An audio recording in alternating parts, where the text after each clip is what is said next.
I am concerned that despite all of our efforts over the past period, injustice continues to prevail, doors continue to be locked, and the international community has not been able, has not endeavored, and simply has not dared to force a breakthrough in the 5 years of siege that is the real name of the game going on around liberty. Bringing a close to the siege of liberty is more than ever urgently needed, as the dire facts on the ground in Iraq show that no one can feel safe generally, least of all those that were unwanted by many already. Recently, I had the privilege to work with colleagues and friends on proposals to the UN and governments that would reassure the Camp Liberty residents that the government of Iraq and the international community will provide them with the protection that they deserve in anticipation of their resettlement to safe places and a secure future.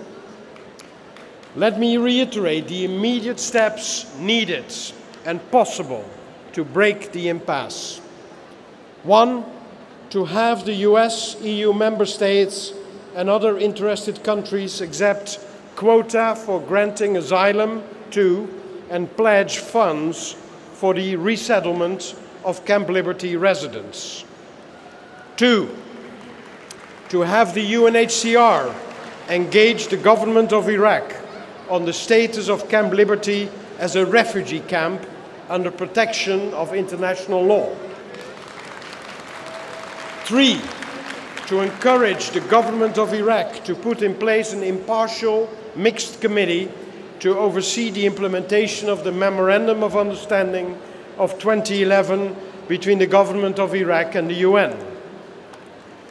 4, to request UNAMI to appoint impartial liaison officers to reside in the camp and ensure independent reporting on the day-to-day living conditions.